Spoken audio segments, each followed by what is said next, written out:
Iran మీద America మరియు Israel కలిసి దాడి చేస్తున్నాయి. ఇరాన్ వాళ్ళు కూడా దాడి చేస్తున్నారు. ఈ దాడులన్నీ కూడా యుద్ధం అంతా కూడా ఎందుకు జరుగుతుందంటే ఇరాన్ ఒక నియంతృత్వ దేశం వాస్తవానికి. ఎందుకంటే అక్కడ ఇస్లాం షరియత్ ప్రకారంగా అక్కడ పరిపాలన కొనసాగుతున్నది.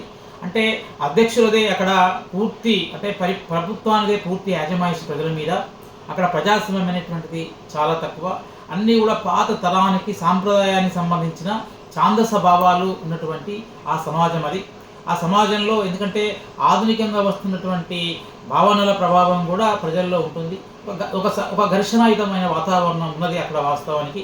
ఈ ఘర్షణాయుతమైన వాతావరణంలో దాన్ని అమెరికా లాంటి దేశాలు ఆసరా చేసుకుని దాన్ని కొల్లగొట్టేటువంటి ప్రయత్నం చేసేటువంటి ప్రయత్నం చేశారు. అందులో భాగంగా వచ్చిందే యుద్ధం. ఎందుకంటే అమెరికా ఇప్పుడు ప్రపంచంలో అమెరికాదే అత్యంత పెద్ద సైనిక శక్తి, పెద్ద సంపన్న శక్తి. మొత్తం కూడా అమెరికా వాళ్ళ పెత్తనం అనేది ప్రపంచం మీద నడుస్తున్నది.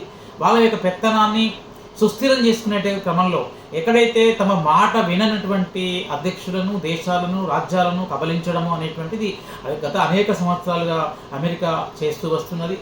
చిన్న దేశాలైతే వాటిని రకరకాలుగా ప్రలోభపెట్టు, భయపెట్టు, రకరకాల పద్ధతులలో లొంగ తీసుకొని అక్కడ వీళ్ళ వ్యాపారాలు కొనసాగించుకొని ఆదాయాన్ని, సంపదను దండుకునేటువంటి ప్రయత్నం చాలా సంవత్సరాలుగా దాదాపు 70-80 ఏళ్ళుగా చేస్తూ వస్తున్నది. ఆ క్రమంలో అత్యంత సంపన్న దేశంగా అమెరికా మారిపోయింది.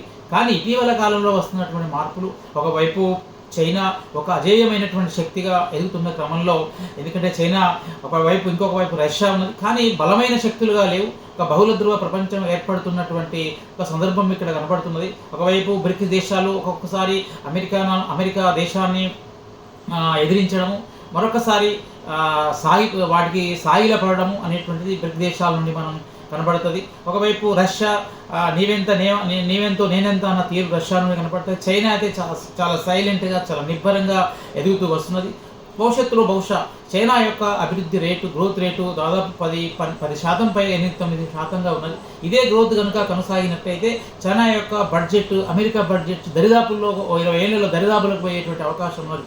అంటే అమెరికాకు చాలా దగ్గరగా వెళ్ళేటువంటి అవకాశం ఉన్నది. అంటే చైనాను ఎదుర్కొనేటువంటి సందర్భంలో ఆయా చిన్న దేశాలు వాళ్ళ యొక్క అంటే ఆయిల్ కంట్రీస్ అయినటువంటి దేశాలు కానీ ఆయిల్ చైనాకు ఈజీగా వెళ్తే వాళ్ళు మరింత సుసంపన్నమైనటువంటి అవకాశం ఉంటుంది. అట్నుండి అంటే చాలా సరుకులు ఇతర దేశాలు, చిన్న దేశాలకు వచ్చి వాళ్ళ యొక్క వ్యాపారం ఇంకింత ఇనుమడించినట్లయితే చైనా తొందరగానే బలోపేతం అయ్యేటువంటి అవకాశం ఉంటుంది. కాబట్టి మా యొక్క ఆధిపత్యం ఎట్టి పరిస్థితుల్లో చేజారకూడదనేటువంటి ఉద్దేశంతో ఎక్కడైతే ఇప్పటికే చాలా దేశాలను అమెరికా వాళ్ళు కైవసం చేసుకున్నారు. అంటే పేరుకు ప్రజాస్వామ్య రాజ్యాలు అక్కడక్కడ ఉన్నప్పటికీ కూడా అందరూ కూడా కీలుబొమ్మ లాంటి రాజులను పెట్టి అక్కడ వాళ్ళ యొక్క పబ్బం గడుపుకుంటున్నారు. కానీ చాలా సంవత్సరాలుగా దాదాపు ఇరాన్ యొక్క చరిత్ర అంతా కూడా గత 60 ఏళ్ళు 70 ఏళ్ళుగా మొత్తం అమెరికాను వ్యతిరేకించేటువంటి దేశం. అంటే పశ్చిమ ఆసియాలో ఇరాన్ పశ్చిమ ఆసియాలో, వాస్తవానికి మిడిల్ ఆసియాలో ఇరాన్ అనేటువంటిది ఒక పెద్ద దేశము.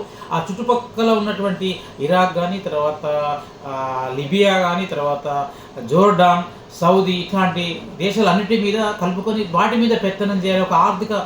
ఒక ప్రాంతీయ ఆర్థిక శక్తిగా, ప్రాంతీయ ఆధిపత్య శక్తిగా మారాలనేటువంటి కోణం కూడా అక్కడ మనకు ఇరాన్లో వాళ్ళు ప్రయత్నం చేస్తున్నట్టుగా వీళ్ళు భావిస్తున్నారు, అమెరికా వాళ్ళు కానీ, ఇజ్రాయెల్ కానీ. కానీ ఇజ్రాయెల్ వాళ్ళు ఈ యొక్క ఇరాన్ పక్కకే ఉన్నటువంటి ఒక చాలా చిన్న దేశం, కేవలం 1 కోటి మంది జనాభా కలిగినటువంటి దేశం.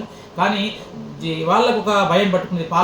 పాలస్తీనాలో ఉన్న ఒక భాగాన్ని, వాళ్ళు చిన్న భాగాన్ని వాళ్ళకు ఎన్నడో ఒకప్పుడు ప్రపంచ ఐరాస ఇస్తే వాళ్ళు అక్కడ నివాసం ఉంటున్నారు. కానీ అత్యంత తెలివైన వాళ్ళు, అత్యంత శక్తి సంపన్నులైనటువంటి అమెరికా వాళ్ళ యొక్క ప్రోద్బలంతో మంచి సంపన్న శ్రేణిలో ఉన్నటువంటి మన ఇజ్రాయెల్ దేశం వాళ్ళు వాళ్ళకు ఎప్పుడైతే ఈ ఇరాన్ కనుక అణుబాంబును కనుక తయారు చేసినట్లయితే, అత్యంత శక్తివంతమైన దేశంగా ఇంకా ఎదిగినట్లయితే మాకు వాళ్ళు మా యొక్క ఉనికికి దెబ్బతింటుందనేటువంటి అభద్రత నెలకొని వాళ్ళు వీళ్ళ మీద పెత్తనం చేయడం కోసం రకరకాల పేర్లతోటి అబద్ధాలు చెప్పి, లేకపోతే మోసాలు చేసి, రకరకాల ఎత్తుగడలు వేసి యుద్ధం ఎట్టి పరిస్థితులు తీసుకువచ్చి అక్కడ మొత్తం అల్లకల్లం చేసి అక్కడ యొక్క ఆర్థిక పరిస్థితులను అన్నిటినీ కూడా ధ్వంసం చేసి వ్యవస్థ నిర్వీర్యం చేయడానికి వాళ్ళు కంకణం కట్టుకున్నట్టుగా మనం గమనించాలి.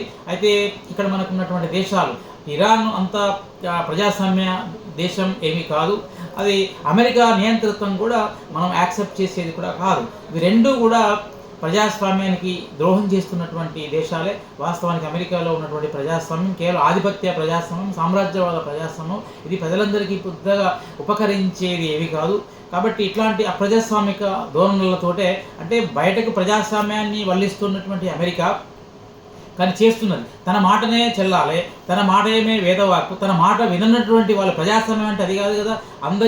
అందరూ ఐక్యరాజ్య సమితిలో కానీ భద్రతా మండలిలో కానీ కూర్చొని నిర్ణయాలు తీసుకున్న తర్వాత ఆ నిర్ణయం అనేటువంటిది అమలు కావాలి. కానీ ఇక్కడ ఎవరి నిర్ణయం అక్కర్లేదు. నేను చెప్పేది సుప్రీం, నేనే సుప్రీం, నేను చెప్పే నిర్ణయమే పర్ఫెక్ట్, నాదే వేదవాక్కు, నాదే దైవవాక్కు అనేటువంటి పద్ధతిలో అమెరికా యొక్క ధోరణి ఉంది. కాబట్టి ఇది ఎప్పటికీ కూడా ప్రపంచ ప్రజలందరికీ కూడా, ప్రపంచ దేశాలందరికీ కూడా ఇది ప్రజాస్వామిక లక్షణం కాదని మనం ముందుగా గుర్తించాలి. ఇది అప్రజాస్వామికంగా చేసేటువంటి కుట్రకోణానికి వస్తున్నటువంటి యుద్ధం. కాబట్టి ఇది ప్రపంచ ప్రజలందరూ కూడా, అన్ని దేశాలు కూడా ముక్తకంఠంతో ఖండించాలి.